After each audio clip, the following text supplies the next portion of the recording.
Bien-aimés dans le Seigneur, bonsoir et bonjour pour vous qui allez nous suivre le lundi matin. Nous voulons aujourd'hui parler d'un sujet qui suscite beaucoup de controverses dans le chef des chrétiens que nous sommes. Et ce thème, nous l'avons intitulé l'importance de la prière en langue. Mais d'entrée de jeu, nous voulons d'abord lire 1 Corinthiens chapitre 14 verset 15 et nous allons également lire 1 Corinthiens chapitre 14 verset 39. J'ai lu au nom du Seigneur Jésus, la Bible dit ceci dans 1 Corinthiens chapitre 14 verset 15. La Bible dit que faire donc, je prierai par l'Esprit, mais je prierai aussi d'une façon intelligible. Je chanterai par l'Esprit, mais je chanterai aussi d'une façon intelligible. 1 Corinthiens chapitre 14, verset 39, la Bible dit ceci, je lis la partie B, ne méprisez pas les parler en langue. Amen. Bien-aimé, je t'ai en train de dire que ces sujets du parler en langue suscitent beaucoup de controverses dans les chefs de chrétiens que nous sommes.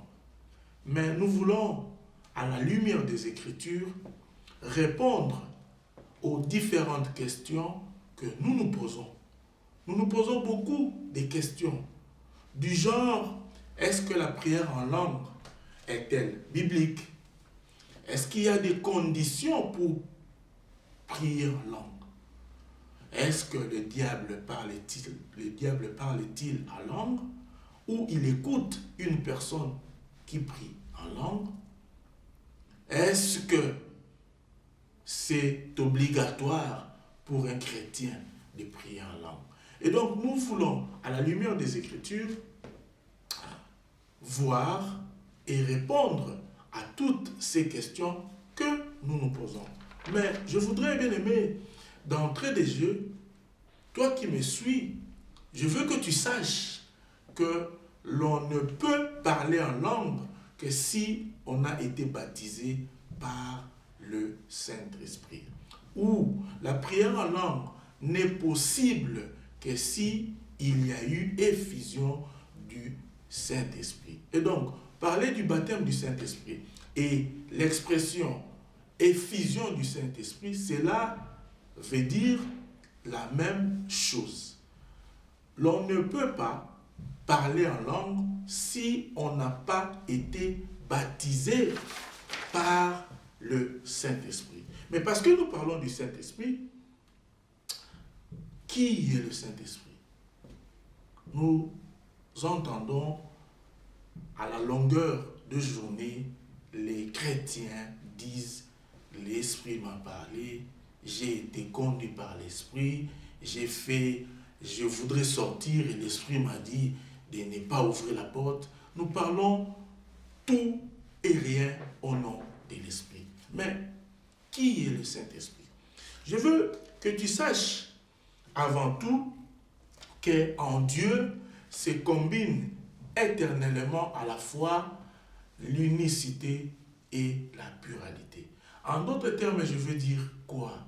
Je veux te dire, toi qui me suis, qu'en Dieu, il y a le un et le pluriel. Et lorsque vous lisez dans Genèse chapitre 1, verset 26, ces mystères, nous sommes confrontés déjà dès le premier chapitre de la Bible à ces mystères. Que dit ce verset? Dans Genèse chapitre 1, verset 26, il est dit « Faisons l'homme à notre image et à notre ressemblance ». C'est un verset que vous connaissez. Mais aujourd'hui, nous voudrons analyser ces versets. Nous allons faire cette analyse un peu, nous allons faire allusion à notre cours de grammaire. Il est dit, c'est un homme qui dit. Dans ce verset, il y a le verbe dire et Dieu dit. Le verbe dire dont on est en train de faire allusion à ces versets est conjugué à la troisième personne du singulier. C'est-à-dire c'est une seule personne qui est en train de dire. Et Dieu dit, faisons l'homme à notre image. L'adjectif possessif notre représente plusieurs personnes. Voilà pourquoi nous sommes en train de vous dire, vous qui nous suivez, qu'en Dieu, il y a le un et le pluriel. Mais lorsque vous continuez la révélation, lorsque le prophète Ésaïe eut la vision du Seigneur sur son trône, la Bible dit, Ésaïe chapitre 6, verset 8, la Bible dit, il entendit une voix. Qui enverrai-je? Nous voyons le pronom personnel je. Qui enverrai-je pour agir en notre faveur? Le nôtre indique une personne qui parle pour plusieurs. Voilà pourquoi nous disons, en Dieu, il y a le un, il y a le pluriel. En Dieu, il y a la combinaison d'une manière éternelle de l'unicité et de la pluralité. Et lorsque vous poursuivez toujours dans la révélation de la Bible, vous remarquerez qu'il y a Dieu le Père, il y a Dieu le Fils qui est Jésus-Christ et il y a le Saint-Esprit. Parce que nous sommes en train de dire que la prière en langue, nous voulons prendre des expressions de la Bible. Le parler en langue ne peut être possible, ne peut être une chose effective que si on est baptisé par le Saint-Esprit. En d'autres termes, c'est le Saint-Esprit dont nous voulons savoir là où il vient. C'est lui le substratum de la prière en langue. Et donc, le Saint-Esprit, c'est une des personnes de Dieu.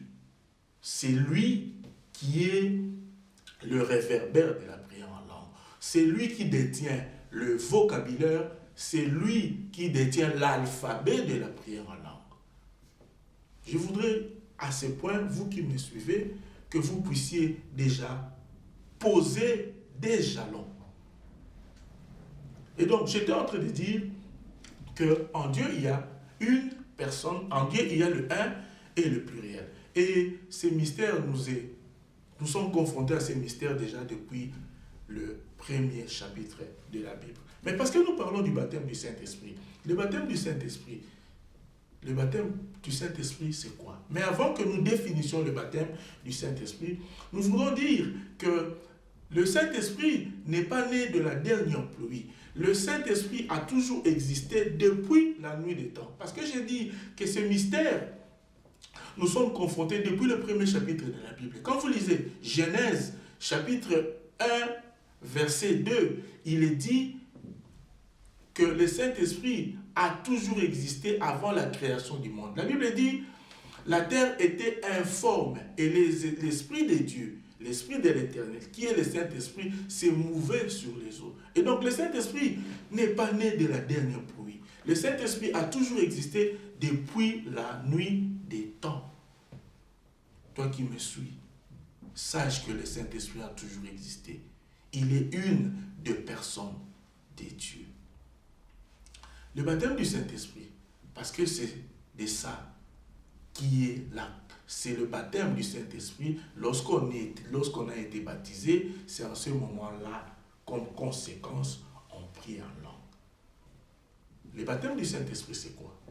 Mais je veux que tu saches que l'expression baptême a été utilisée pour la première fois par le prophète Jean-Baptiste. Jean-Baptiste dit ceci, lorsque vous lisez Jean chapitre, lorsque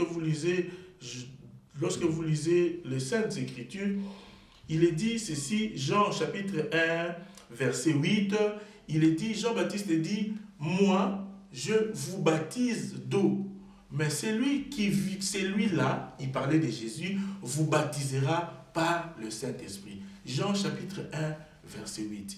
Et cette expression a été reprise par notre Seigneur Jésus-Christ. Quand il disait que Jean a baptisé d'eau, mais vous, dans peu de temps, vous allez être baptisés du Saint-Esprit.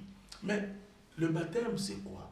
C'est une expression qui vient du mot grec qui veut dire baptisio. En français, cela signifie plonger et immerger. Et donc, une personne qui est baptisée par le Saint-Esprit, c'est quelqu'un qui a été immergé dans le Saint-Esprit. Et quand il est immergé dans le Saint-Esprit, c'est à ce moment-là qu'il commence à parler en langue. Mais parce que nous parlons du baptême du Saint-Esprit, est-ce qu'il y a des conditions pour être baptisé du Saint-Esprit? Bien-aimés, sachez que pour être baptisé par le Saint-Esprit, il faut seulement la première, et je dirais même la première et la dernière condition, c'est que vous devez le désirer. Recevoir Jésus-Christ comme Seigneur et Sauveur, c'est une chose. Mais être baptisé par le Saint-Esprit en est une autre. Pour être baptisé par le Saint-Esprit, vous qui avez déjà reçu le Seigneur Jésus-Christ comme Seigneur, vous qui avez déjà reçu Jésus, vous devez désirer, votre souci, votre préoccupation doit être d'être baptisé par le Saint-Esprit. Voilà pourquoi vous devez le désirer. Vous devez le vouloir. L'on ne peut pas vous donner une chose que vous ne désirez pas. Pour être baptisé du Saint-Esprit, afin que la prière en langue soit le corollaire, vous devez le désirer. Bien-aimés, désirons, ayons soif d'être baptisés par le Saint-Esprit. Parce que lorsqu'on est baptisé par le Saint-Esprit, on va parler les nouvelles langues. Et la seule condition, c'est les désirer. La Bible nous dit ceci. La Bible dit, la foi vient de ce que l'on entend. Et ce que l'on entend vient de la parole de Dieu. Toi qui me suis au Congo, au Cameroun, en Belgique, dans ma province, le Maniema, au Katanga, toi qui me suis, je voudrais te dire que si tu le désires, parce que la foi vient de ce que l'on entend. Et ce que tu entends, c'est cette prédication. Je veux que tu en fasses foi. Je veux que ce que je suis en train de te dire maintenant, que cela crée, produise une foi en toi. Et que tu te dis, là où tu es, Seigneur Jésus, je veux être baptisé par le Saint-Esprit. Et donc, nous pouvons déjà répondre à la première question que nous nous posons. Est-ce que la prière biblique, est-ce que la prière en langue, elle est biblique? Nous disons oui au regard de ces deux versets. 1 Corinthiens chapitre 14, verset 15 et 1 Corinthiens chapitre 14, verset 39. Donc elle est biblique. Ça ne devait pas créer des controverses. Bien aimé, je voudrais pour aujourd'hui t'inviter à prier. Je voudrais t'inviter à prier. Mais avant que nous prions, je veux que cet enseignement puisse créer la foi en toi. Parce que la foi vient de ce que l'on entend. Et tu m'as entendu parler que le baptême du Saint-Esprit ne peut être possible que si tu le désires. Nous allons prier. Père Céleste, au nom de Jésus, Seigneur, tu as dit dans ta parole, la foi vient de ce que l'on entend. Seigneur, nous avons entendu que pour être baptisés, il faut que nous les désirons. Père, nous désirons être baptisés par le Saint-Esprit. Que le Saint-Esprit puisse nous baptiser parce que cela est possible. Nous te demandons d'être baptisés par le Saint-Esprit. Par le nom puissant et merveilleux de notre Seigneur Jésus.